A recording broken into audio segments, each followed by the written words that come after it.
Gepleyer Azatlyk Radiosu. Eferde maksat ata islen habarlar gündölügi. Daşowuzda howpsuzlyk gullukları telefonlary barlaýar, azatlygyň çeşmesini gözleýär. Türkmenistanyň Demirgazyk regionunyň häkimetleriniň soňky 2 hepdeden gowrak wagt bäri görýän berk çäreleriniň çäklerini ýurduň Daşowuz welaýatyny polisiýa gullukları büdjet işgärleriniň, hususan bilim terbiýeçilik edaralarynyň işgärleriniň mobil telefonlaryny köpçülikleýin ýygnap, esasan Azatlyk Radiosyna maglumat berýän adamlary tapmak üçin telefonlaryň içindäki maglumatlary barlaýarlar. Azatlyk Radiosu bilen atlandyrylmalyk şertini 18 martda habarlaşan Daşowuzly çeşmäniň aýtmagyna görä, hukuk goraýjy guramalaryň ýurtda ozalan bir gödäwçilikde saklanýar diýen maglumat ýeterligini agzalýan regiondaky häkimetler barha gysyp, bir çäreler görýärler we azatlyk bilen habarlaşýan adamlar aglamak üçin tutuş büdjet işgärleriniň telefonlaryny ýygnap, olary elik düwme barlaýarlar. Welaýatyň polisiýa gullugyndan bir işgäriň azatlygyň çeşmesini gurrun bermegine görä, görülýän çärelerdiň azatlygy maglumat berýänler anyklamaga gönükdirilipdir. Şeýle-de barlyk geçirilen mekteplerden bir mugallimyň azatlygyň welaýatdaky habarçysyna atlandyrylmalyk şertini gurrun bermegine görä, polisiýa işgärleri onu soragy çekip azatlygy maglumat syzdyrýanmy ýa-da syzdyrýan adamlary bilýänmi diýen soraglary sorapdyr. Soňky döwürlerde Azatlyk Radiosyny ýurduň Demirgazyk welaýatynyň ýaşaýjylarynyň gündelik ýüzbeýiz bolýan kynçylyklary barada dürli habarlar peýda boldy. Mysal üçin Azatlyk Radiosy 26 fevralda Daşowuzyň etraplarynyň birine dören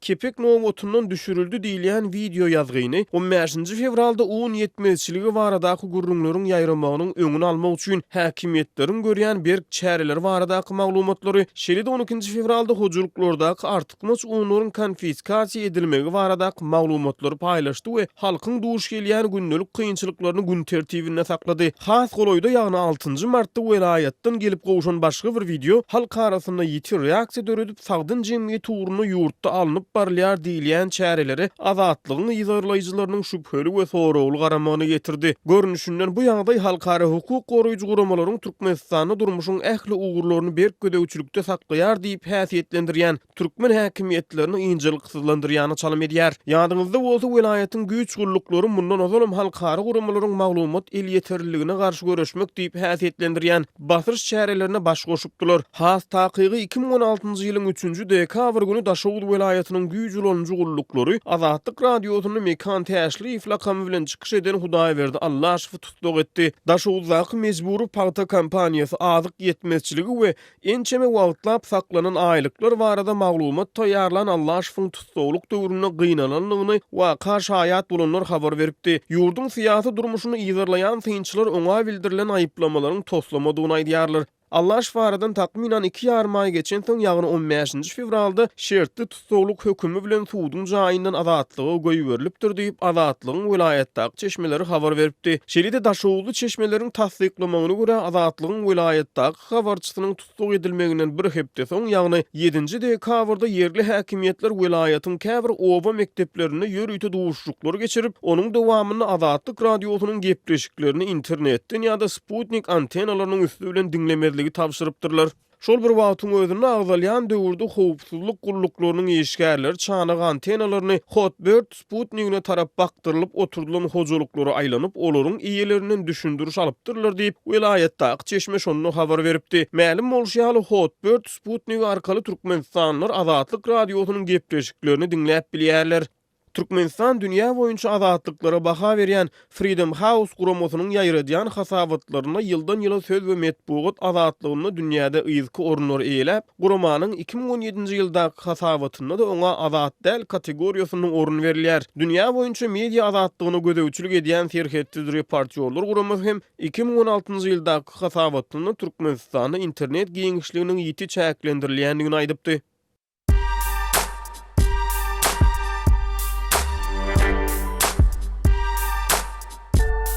Gaderli dinleyijiler, indi siz Türkmenistanda bolup geçýän soňky wakalary Azatlyk Radiosynyň Adnaklasniki tahypasyndan hem izarlap bilersiňiz. Bu sosial ulgamda köp sany Türkmenistanlylaryň bardygyny nazarda tutup, Azatlyk Radiosy bu ýerde hem öz tahypasyny açyp, maglumatlaryny ýerleşdirip başlady.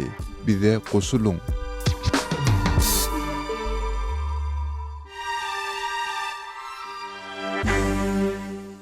Gepleyer Azatlyk Radiosu. Siz habarlar gündeligimizi dinleýärsiňiz. Orsiýetiň prezidenti Vladimir Putin düýpli beýdüzgünçilikler we raýatlara görkezdilen basyş üçin tanqid edilen saýlawlarda Orsiýetiň prezidenti wezipesiniň 4-nji möhletine eýe boldy. Saýlawlarda galpliklara ýol berilmegi bilen bagly tanqidlere garamazdan Putin Moskwanyň öňkü Sowet diktatory Yosif Stalinden has uzak oturan liderine öwrüldi we 6 ýyllyk täze prezidentlik möhletine eýe boldy. Orsiýetiň Merkezi Saýlaw Komissiýasynyň başlygy Ella Pamfilova 18 martda geçirilen saýlawlarda sesleriň 99,2%-nyň sanalmagynyň netijesinde Putiniň 76,7% ses toplanlygyny eglan etdi.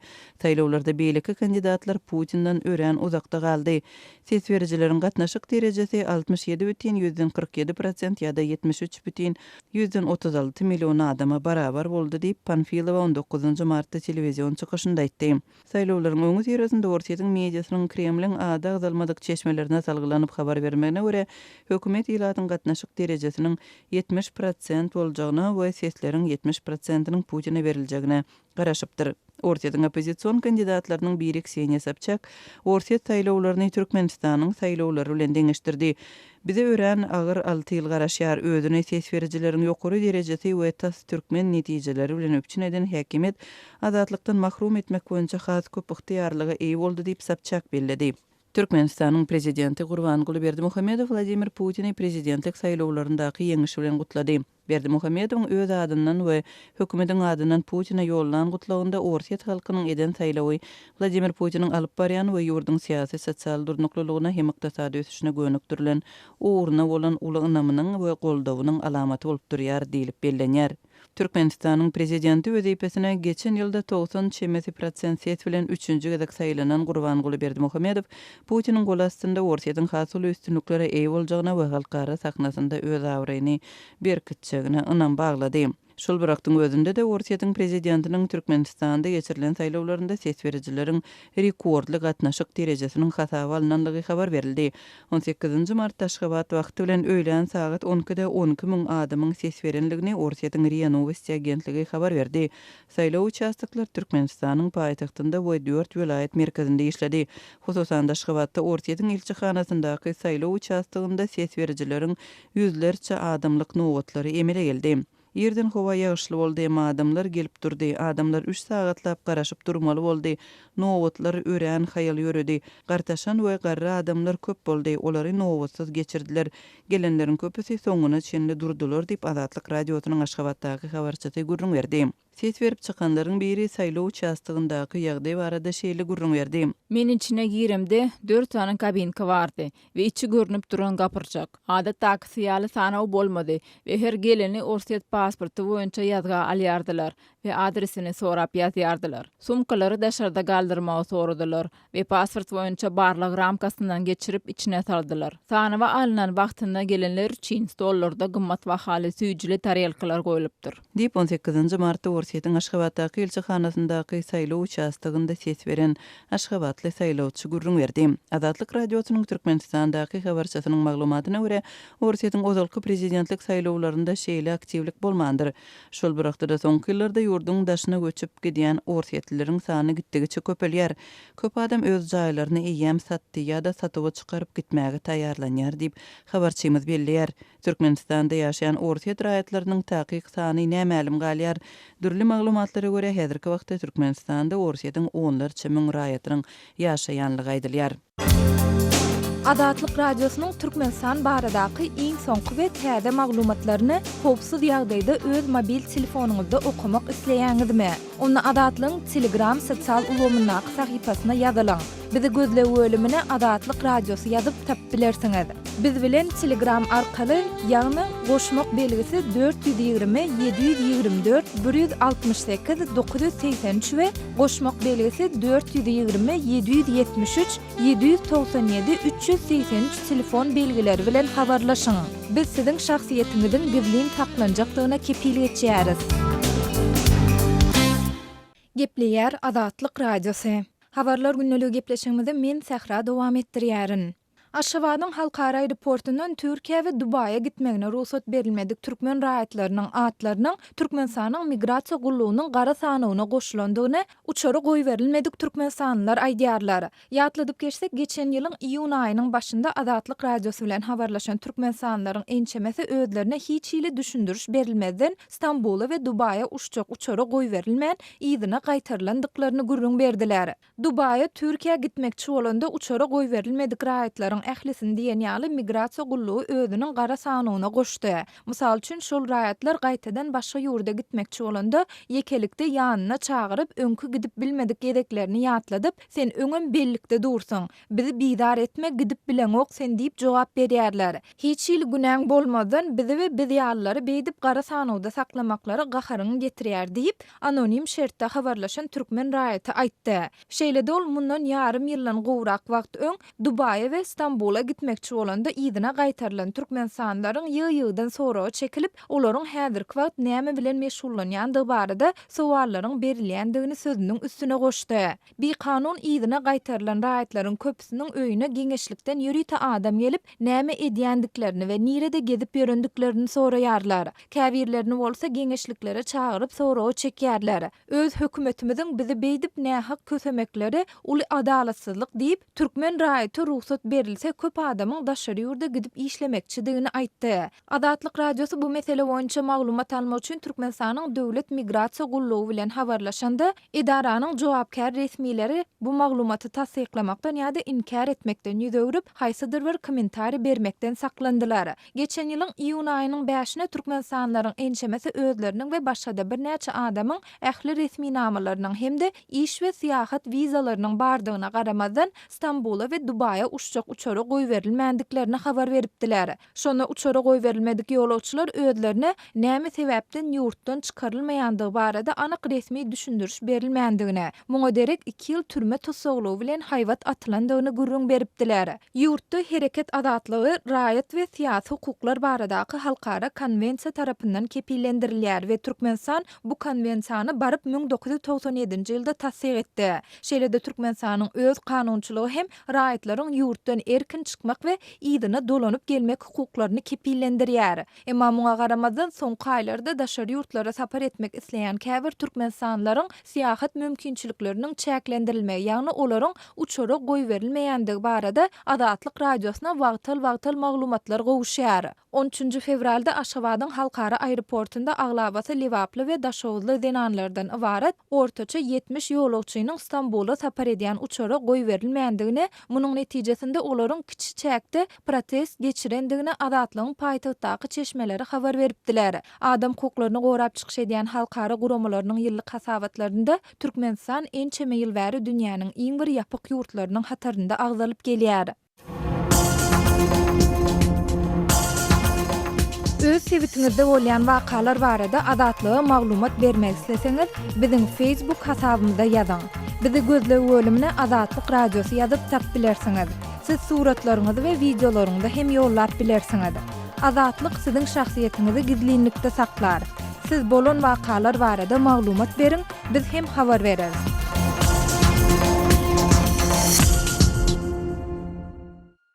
Gepleýär Azatlyk radiosy. Habarlar gündəligi gepleşigimizi men Döwlet Baýhan dowam etdirýän. Ýük ulaw sürüjüleri paraxorlukdan bergilerini üzüp bilmeýändigini aýdýarlar.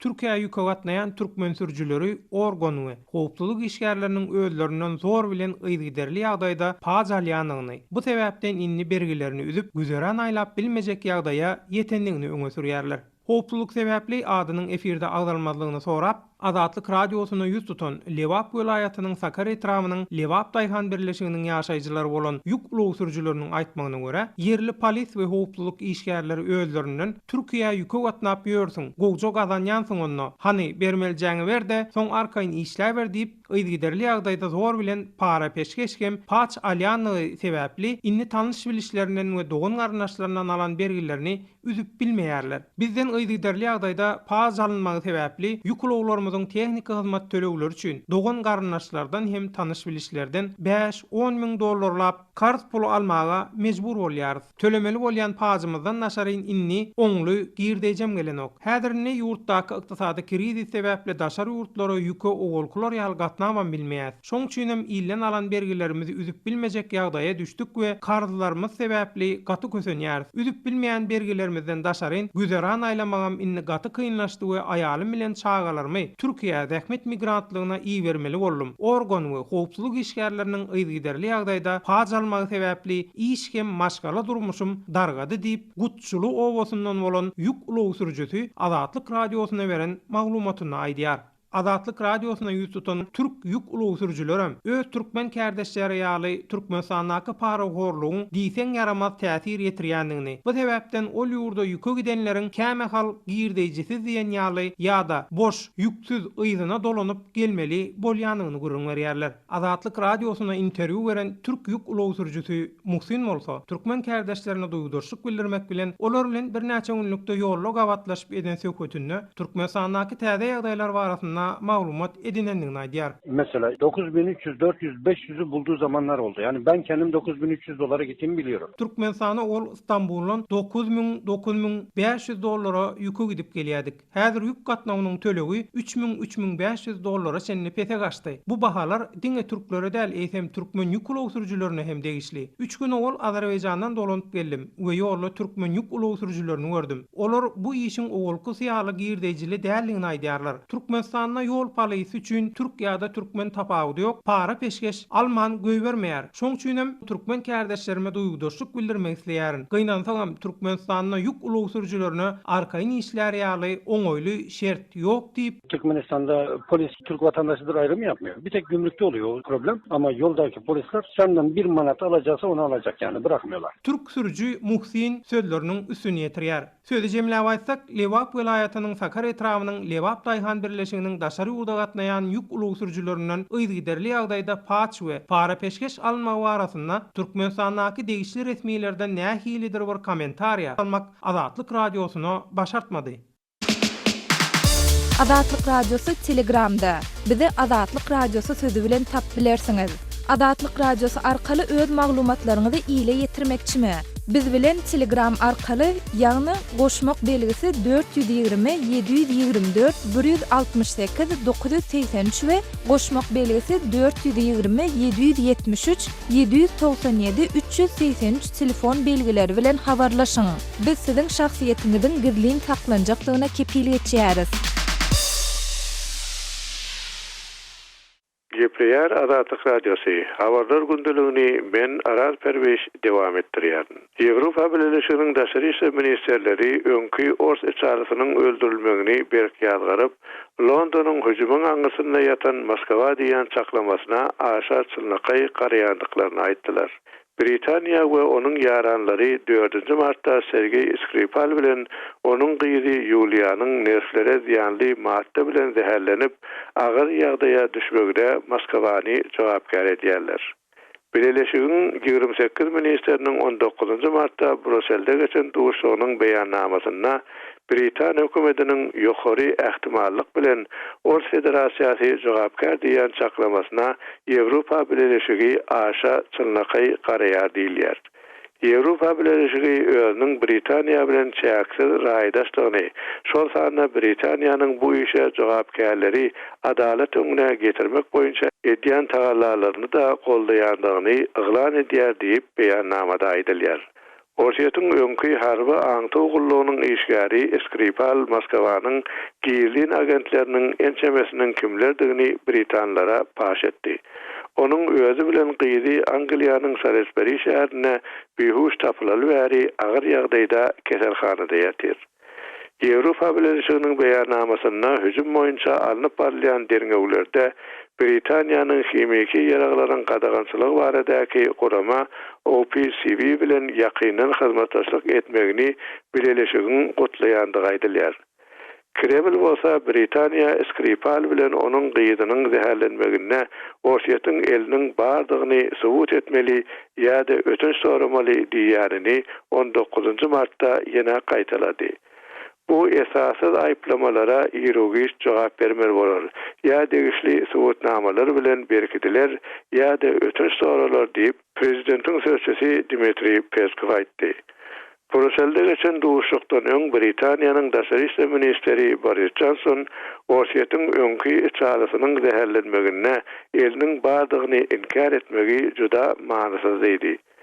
Ýewropa Birleşiginiň daşary işler ministerleriniň duşuguna gatnaşmak üçin Brüssele gelen Johnson ýygyny bir üýşmek samanyna giýilemege synanyşmak Orsiýetin kadymdan gelýän strategiýasy.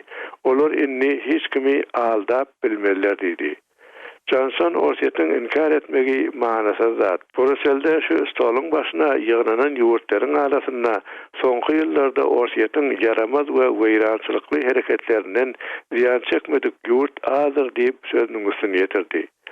Öňkü salynyň zäherlenmegi Britaniýanyň 20 tany ors diplomatyny ýurtdan gawmagyna sebäp boldy.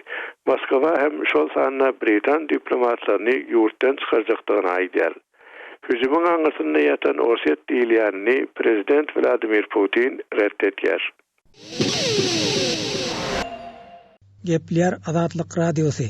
Eferde habarlar gündəligi bilen men Şaýmerdan oğlum radi kabuldan.